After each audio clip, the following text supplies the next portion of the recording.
అందరికీ నమస్కారం. ఈ రోజు మనతో ఉన్నారు ప్రముఖ ఆధ్యాత్మికవేత్త, జ్యోతిష్య మరియు వాస్తు పండితులు బ్రహ్మశ్రీ డాక్టర్ గుండెపూరి శివసుధీర్ శర్మ గురువు గారు ఉన్నారు. మాట్లాడదాం. జై శ్రీరామ్ గురువు గారు.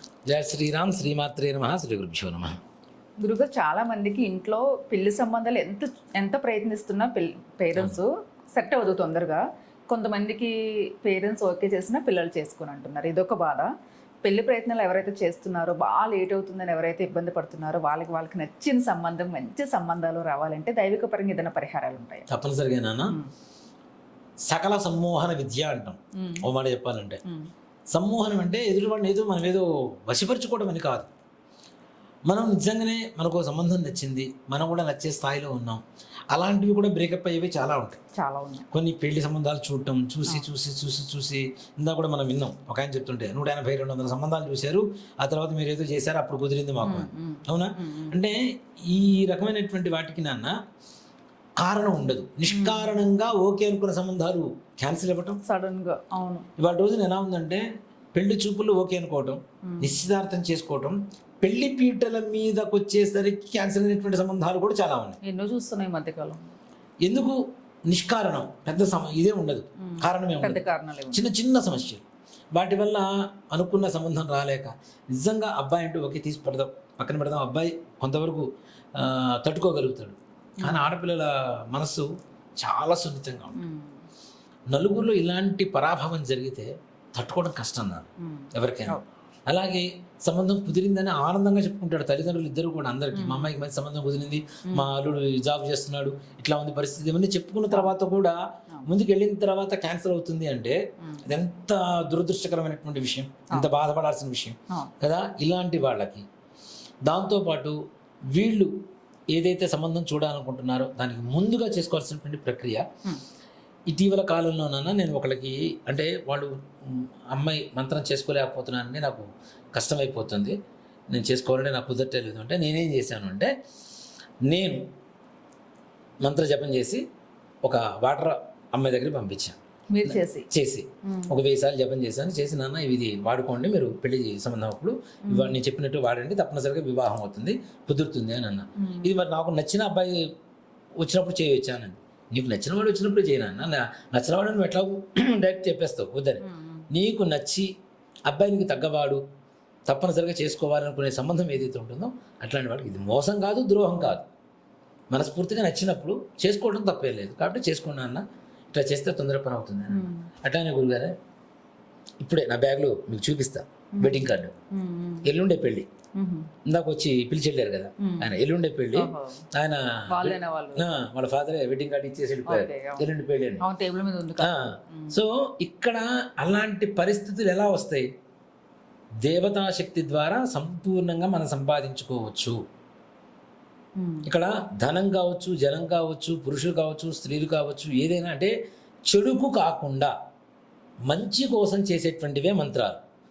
చెడు కోసం చేసేవి క్షుద్ర మంత్రాలు, అంతే కదా. మంచి కోసం చేస్తే చక్కగా వాడచ్చు.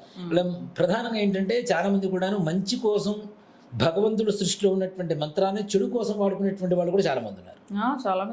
చాలా ఏదో వశీకరణ అనగానే నాకు అమ్మాయి కావాలి, నాకు ఈ అబ్బాయి కావాలి, నాకు వాడు ఇట్లా నా మాట వినాలి, నా చేతిలోకి వచ్చేయాలి, నా కంట్రోల్లోకి వచ్చేయాలి. కంట్రోల్లోకి వచ్చేయడం రిమోట్ కంట్రోలా?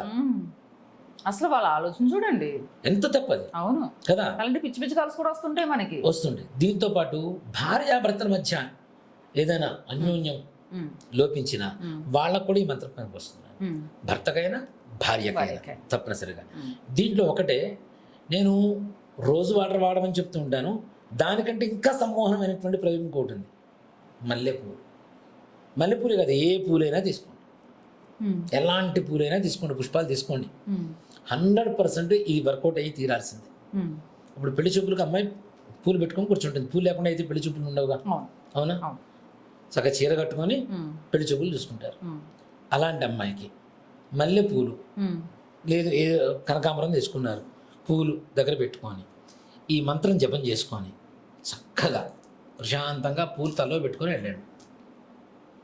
ఈ వాసన ఎంత దూరం పోతూ ఉంటుందో అంత దూరం ఆటోమేటిక్గా మీ కంట్రోల్లోకి వచ్చేస్తుంది. అలాగే భార్యాభర్తల మధ్య గొడవ, భర్త మాట వింటలేదు భార్యకి కదా, భార్య పూలు దగ్గర పెట్టుకొని ఈ మంత్ర జపం చేసుకొని పూలు పెట్టుకోమని చెప్పండి, భర్త కనబడమని చెప్పండి. లేదు భార్య మాట వింటలేదు భర్త మాట, భర్త పూలు తెచ్చి ఈ మంత్ర జపం చేసి భార్యకి తలో పెట్టమని చెప్పండి. సెట్ అంతే, ఈ రెండో మాటే లేదు. అంతేనా? రెండో మాటే ఉండదు నిజంగా. చిలక గోరింకలు అయిపోతారు చక్కగా ప్రశాంతంగా. ఆయన పార్వతీ పరమేశ్వరులే, అంతేనా? ఆది దంపతుల్లాగా, ఇంకా బాగుంది. పార్వతీ పరమేశ్వరులు ఆది దంపతుల్లాగా చక్కగా కళ్ళకి ఆనందంగా వాళ్ళ జీవితం వెళ్ళిపోతూ ఉంటుంది. ఈ మంత్రం దీంట్లో మాతంగి అనేటువంటి శబ్దాన్ని కలిపితేనేమో వశీకరణ నాన్న, రాజశ్యామల అనేటువంటి మంత్రాన్ని కలిపితేమో ఉద్యోగ ప్రాప్తికి వెళ్తుంది. ఆ మంత్ర ప్రయోగం కూడా మనం వేరే చూద్దాం, ఉద్యోగం కోసం అనే విషయంలో చూద్దాం. ఇది సంపూర్ణంగా పెళ్లి చూపుల్లో కావచ్చు, పెళ్లి అవ్వటానికి, లేదు పెళ్లి అసలు సంబంధాలే రావట్లేదు అలాంటి వాళ్ళకు కూడా 100% సంపూర్ణమైనటువంటి ఒక కళ మనస్సులో, అంటే వాళ్ళ శరీర ముఖంలో అబ్బా ఈ అమ్మాయిని తప్పనిసరిగా ఎలా ఉంటుందంటే చెప్తారు, సింపుల్గా చెప్తాను నాన్న. ఈ జపం చేయండి, ఏదో ఉద్యోగం చేసే చోటనో ఏదో ఎక్కడో కనపడింది, 1000 మంది ఉన్న పెళ్లిలో కనపడ్డా ఈ అమ్మాయి ఒక్కటి ప్రత్యేకంగా ఈ అమ్మాయిని నేను పెళ్లి చేసుకోవాలనేటువంటి ఒక భావన మంచి సత్పురుషుడు కలిగించేటువంటి శక్తే ఈ మంత్రశక్తి. పెళ్లి సంబంధాలే చూడక్కర్లా దీని ప్రకారం మాట చెప్పాలంటే. మంచి సీక్రెట్ చెప్పేస్తున్నారేమో మీరు. పెళ్లికి వెళ్ళినా, ఉద్యోగం చేసే చోటైనా, లేదు బయట ఏదైనా పని మీద బయటికి వెళ్ళినా, గ్యారంటీ మంచి సంబంధం మీ ఇంటి దాకా వెతుక్కుంటూ వచ్చి మీ అమ్మాయి నేను పెళ్లి చేసుకుంటానండి అని చెప్పి దగ్గరుండి హాయిగా పెళ్లి ఖర్చులతో సహా వాడి పెట్టుకొని చేసుకొని వెళ్ళిపోతాడు. అంత గొప్ప మంత్రం ఇది. ఈ మంత్రాన్ని ప్రతినిత్యం ఇది కూడా రాత్రి సమయాల్లోనే చేయాలి. ఇలాంటి పుష్పాలు మనం చెప్పిన ప్రయోగం ఏదైతే ఉందో దీని ప్రకారం చేసుకుంటూ వెళ్ళిపోతే చాలా బాగుంటుంది. అసలు భార్యాభర్తల మధ్యలో అన్యోన్యత పెరగడానికి మనకి ఇప్పుడు లేదు కానీ అలవాటు. ఇప్పుడు మాట చెప్పాలంటే పూలు పెట్టుకునే వాళ్ళు ఎవరు ఉన్నారు? చాలా తక్కువ మంది ఉన్నారు. పూర్వకాలంలో ప్రతి భర్త బయటికి వెళ్ళి ఉద్యోగం చేసి ఇంటికి వచ్చేటప్పుడు తప్పనిసరిగా పూలు తీసుకొని వస్తాడు. తప్పనిసరిగా పూలు తీసుకొని రావాలి. అసలు అక్కడే సగం వశీకరణ అయిపోతుంది. అలాంటిది వాటిని మంత్రంతో ఇంకాస్త శక్తివంతం చేస్తే సంపూర్ణంగా కదా, కంప్లీట్ మొత్తం రిమోట్ మొత్తం మన ఇంట్లోనే కదా ఆటోమేటిక్గా. అంత శక్తివంతమైనటువంటి మంత్రం ఓం నమ శివాయ అనేటువంటి పంచాక్షరి మంత్రం జపం చేసుకుంటూ ఓం హ్రీం ఐం శ్రీం మాతంగి సర్వజన వశంకరి స్వాహ. ఓం హ్రీం ఐం శ్రీం మాతంగి సర్వజన వశంకరి స్వాహ. ఈ మంత్రాన్ని చక్కగా జపం చేసుకోండి. మన వాళ్ళ కోసం కాబట్టి, అవును, మన వాళ్ళందరూ బాగుండాలనే ఉద్దేశంతో అది వీళ్ళ కళ్యాణమే మన లోక కళ్యాణం అంతే. కాబట్టి తప్పనిసరిగా ఈ మంత్రాన్ని చేయండి. మంచి అబ్బాయి మంచి అమ్మాయికి, మంచి అమ్మాయి మంచి అబ్బాయికి, అలాగే భార్యాభర్తల మధ్య అన్యోన్యత ఇవన్నీ చక్కగా ఉంటాయి, ప్రశాంతంగా ఉంటాయి. మంచి సీక్రెట్ చెప్పారు. ప్రతి ఒక్కరికి ఉపయోగపడుతుంది, తప్పనిసరిగా భార్యాభర్తలకు కూడా ఉపయోగపడుతుంది. చాలా చక్కగా. నమస్తే గురుగారు. శ్రీమాత్రే నమః. శ్రీ గురుభ్యో నమః.